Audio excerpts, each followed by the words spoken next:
Ola, boas tardes. Bueno, pois como dicía Gustavo, eu vou vos falar de como lemos información en alta definición nas árbores. Isto podémolo facer gracias a unha disciplina que se chama dendrocronoloxía. É unha disciplina que parece moi nova porque se desenrolou sobre todo na primeira metade do século XX, pero xa foi Leonardo da Vinci o que dixo o primeiro en relacionar os anéis de crecemento cos eventos climáticos e como, digamos, como influen isto na anatomía da árbore. A primeira información que podemos pensar todos para sacar dos anéis de crecemento é a idade da árbore ou o ano exacto da corta desa árbore ou da morte. Pero podemos sacar moitísima máis información se sabemos interpretar correctamente todos os anéis e os patróns que podemos ver. Aí tedes un exemplo do que se pode ver.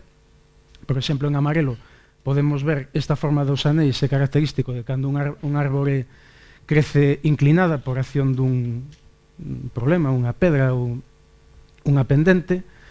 Podemos ver reducións de crecemento, anéis moi xuntos, por efecto de competencia ou por efecto dunha praga, ou podemos ver danos por incendios, etc. Entón, todo isto é moi importante porque podemos sacar moitísima máis información da que a priori podería parecer. E, ademais, se temos en conta que as árbores que crecen nun área determinada e baixo efectos ambientais determinados teñen un patrón de crecemento moi similar. Entón, gracias a eso, nos podemos, a partir de madeira fósil, de madeira de árboles mortos, os árboles vivos, construcións, etc., podemos ir construindo unha cronoloxía máis larga con esa información e sacar unha cronoloxía que despois vamos a ver para que nos pode servir. Vale, decimos que esa información se extrae dos anéis, pero como extraemos? Que medimos nos anéis para poder sacar esta información? A dendrocronoloxía clásica utiliza as anchuras dos anéis, é dicir, a distancia desde que comeza o crecemento da árbore hasta que se detén, desde a primavera hasta finales do verán ou outono, que se chama anchura total, pero podemos tamén dividir esa información, esas anchuras, en a anchura que se forma na primavera, ou madeira temperá, e a anchura que se forma no verán, que se chama madeira tardía. Isto facémolo porque se collemos se en vez de ter unha única medida temos dúas, se estamos precisando un poquinho máis a información. Pero isto ainda non é a información de que vamos falar agora.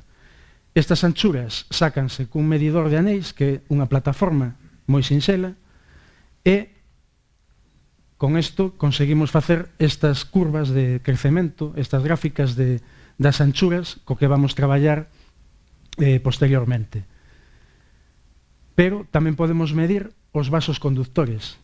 E que son os vasos conductores? Pois son eses canais pola que a árbore conduce toda a savia, todas as sustancias que necesita para sobrevivir, e que a forma en distintos períodos da etapa do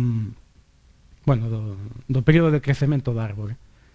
Nos o que facemos é centrarnos nestes anéis, destes vasos máis grandes, que son os que se forman na primavera,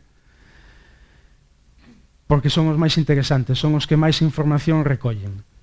E como facemos? Pois, con programas de análisis de imaxe, preparamos a mostra dunha maneira determinada, como se pode ver aquí, a madeira en negro e os vasos en branco para poder ter un contraste bo. O programa detecta os vasos e nós o que facemos é calcular o tamaño de todos os vasos de cada anel e facemos tamén unha curva de crecemento para poder traballar posteriormente. Vale, por que nos molestamos tanto en medir unha anchura, en medir un vaso?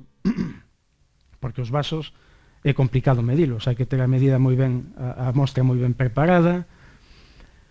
Pois ben, o interese está en que se nosotros, o período de crecemento da árbore normalmente a grandes rasgos ven sendo de abril, desde que empeza o crecemento, hasta outubro, máis ou menos.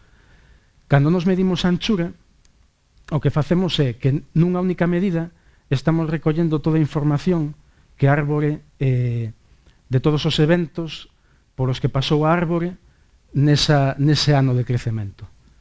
Entonces, estamos collendo moitas sinais distintas que se mesturan nesa medida.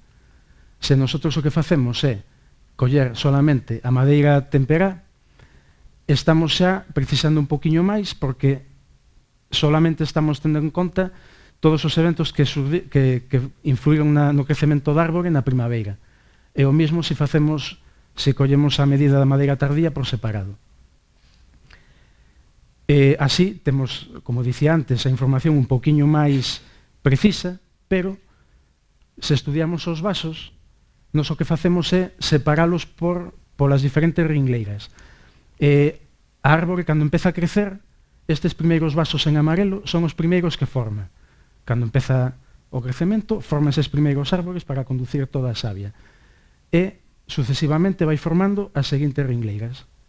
Entonces, os primeiros vasos, que son formados máis ou menos entre marzo e principios de abril, recollen solamente a información, as sinais que teñen lugar no inverno anterior.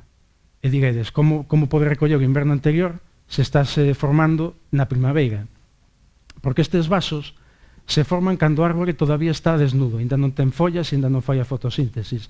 Co cal, os forma a partir das sustancias de reserva que acumulou a etapa o ano de crecemento anterior e que tuvo o inverno aí parados para poder formar esta primeira ringleira de vasos que van a poder facer que o árbore poida iniciar o crecemento e botar as follas e botar as primeiras follas para poder fotosintetizar. A seguinte ringleira en azul se forman en abril, primeira quincena, segunda quincena de abril, depende do sitio. Estes vasos recollen únicamente a información dos eventos que acontecen no inicio do crecemento da árbore. E despois, os que están en vermello son vasos que xa se forman un poquinho máis tarde na etapa de crecemento, na estación de crecemento, xa a primavera máis avanzada ou principios do verán, según o sitio, e recollen únicamente eses eventos. Entonces xa temos os eventos que influen neses momentos tan precisos do crecemento, xa temos a información moito máis compartimentada. Por iso digo eu, que esta é información en alta definición, porque nós aquí temos as sinais tan separadas que podemos ver como a árbore despois vai respondendo a distintos factores que vai influir no crecemento. Aplicacións dos vasos, por exemplo, podemos estudar o clima. Este é un caso real que fixemos nós, estudiar o sinal climático nunha cronoloxía que temos de vasos de 400, casi 500 anos, en Carballo, nos Ancares lucenses. Aquí o que fixemos foi comparar por unha banda as árbores novas, que abranguen máis ou menos 100 anos, 100 e poucos anos, con árbores vellas pois que chegan casi hasta o 1520. Entonces, o que vimos ao estudiar os vasos foi que a relación do tamaño de vasos co clima é independente da idade e que ademais é moi estable no tempo, co cal nos permite estudar o tempo no pasado e no futuro cunha variable que é moi robusta, que non vai variar dependendo da idade da árbore nin nada. E as sinais que vimos foi que os vasos, tanto dos vellos como dos novos, recolleron a sinal solamente do mes de abril. Entón, os vasos que responderon foron os da primeira fila, mentres que as anchuras solamente recolleron as sinais os árbores vellos. Neste outro exemplo, estudamos o sinal macroclimático ANAO nun gradiente altitudinal de Cerquiño, en Galicia. ANAO é un parámetro macroclimático que influe no clima regional, sobre todo do inverno e principios da primavera. Entón, determina o réximen hídrico, as temperaturas e todo isto. As relacións cos factores climáticos, o que vimos foi que a anchura estaba moi condicionada polo manexo das masas, os desmochos, os incendios, etc. E a resposta climática estaba moi enmascarada, deu unha sinal moi mala, mentres que os vasos foron independentes deste manexo e daban unha sinal máis robusta. E as relacións coa nao, o que vimos foi que a resposta era moi feble na anchura e, sen embargo, unha moi boa resposta nos vasos, que seguiron ese gradiente altitudinal que vemos das localidades. Nas máis baixas se recolleu a sinal nos vasos da primeira ringleira en febreiro e abril, a sinal se trasladou os vasos da segunda e terceira ringleira e colleu a sinal de marzo e maio, e, sin embargo, na localidade máis alta, 1000 e pico metros, non houve resposta, porque aquí o anao xa non influe nada no clima nese momento da formación deses vasos. E está en consonancia coas diferencias que temos na fenoloxía o 15 de maio do 2000. Podemos tamén facer un estudio de asolagamento. Aquí estudiamos dúas localidades moi próximas en Ourense, unha sometida a condicións de asolagamento bastante intensas, porque estaba nun fondo de val, e outra que estaba nunha pendente e non tiña tanto problema. E o que vemos cos vasos é que a localidade máis encharcada respondeu cos vasos da primeira fila, nada máis. Este gráfico que ven a explicar é que un exceso mínimo de auga que se produzca durante o inverno ou a primavera perxudica gravemente, o sea, perxudica notablemente o desenvolvemento deses primeiros vasos, porque o árbore ten que respirar para evitar pudricións das raíces, entonces consume sustancias de reserva e non lle quedan sustancias suficientes para iniciar o crecemento e formar vasos grandes. Mentres que na localidade que non ten ese problema de encharcamento máis seca, o sinal concentrouse nos vasos da segunda e terceira ringleira e vimos que ten que acumularse moita auga no chan de cara hacia o final da primavera e principios do verán para que chegue a afectar negativamente os vasos.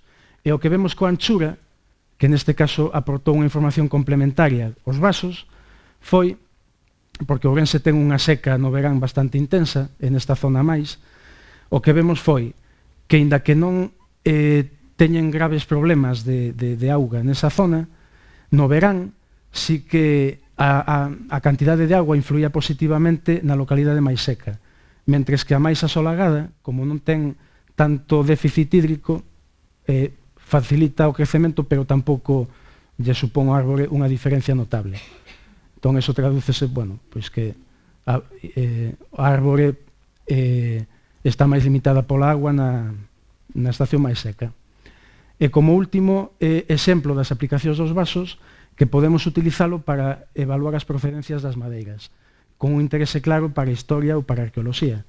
Isto ainda estáse a desarrollar, ainda estáse a mirar como, pero bueno, todo apunta a que se pode, estudando o tamaño de vasos e outras características anatómicas da madeira, podemos determinar con bastante precisión a procedencia da madeira. Aquí temos estas dúas localidades que son de Carballo, da Costa e da Montaña Lucense, e outras dúas localidades de Cerquiño, na parte máis baixa da montaña ourensá e na Gudiña. E vemos claramente as diferencias que hai, sendo todas de roble, as diferencias que hai no aspecto dos anéis. Estes son unha única ringleira de vasos, estes teñen máis ringleiras, aquí estes vasos son moito máis, os vasos de transición son moito máis grandes. Entonces, isto podese utilizar para, cando se perfile millor todo este tema, para intentar coñecer millor, para poder precisar millor a procedencia de cada madeira. E nada máis, moitas gracias e espero que vos gustara.